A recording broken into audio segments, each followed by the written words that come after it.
पंजाबी में कहावत है, सास चंगी होवे या ते दीवार ते टंगी होवे। संगीता की शादी भी एक ऐसे ही घर में होती है जहां उसकी सास दीवार पर टंगी होती है।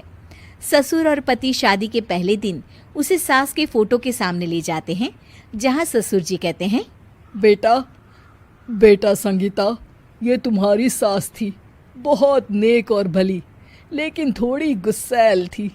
गुस्सा आने पर सब तहस नहस कर देती थी, पर अब ये इस दुनिया में नहीं है।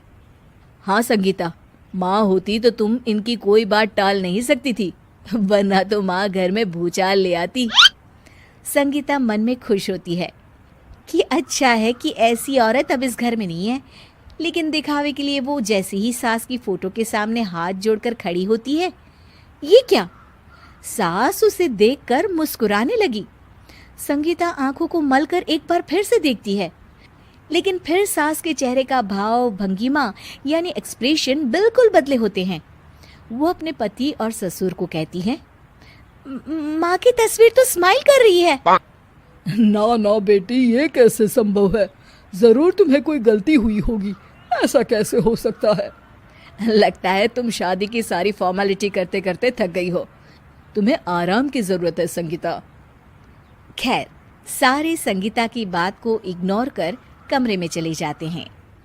वैसे सास की फोटो पर एक्सप्रेशन एक के बाद एक बदलते ही रहते हैं।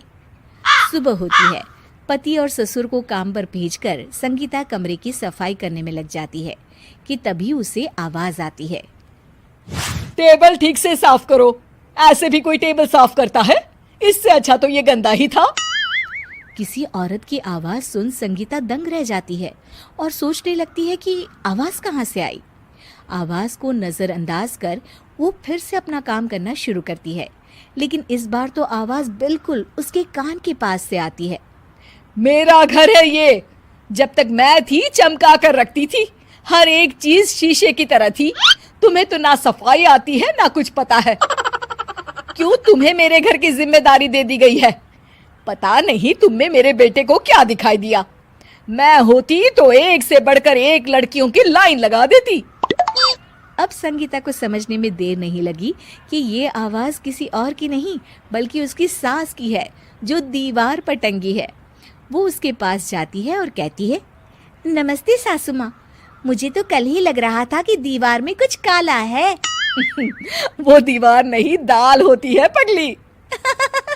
सही पकड़े हैं सासू माँ।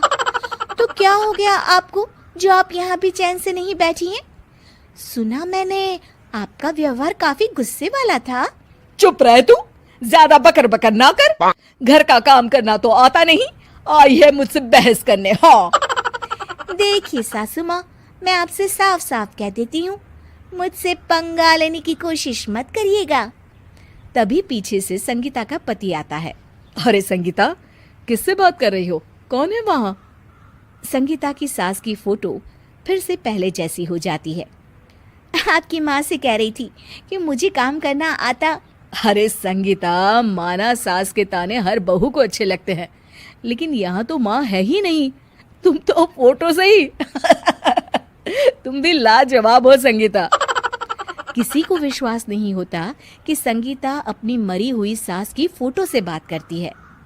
वहीं आए दिन संगीता की सास संगीता को किसी न किसी बात पर आते जाते ताने देती।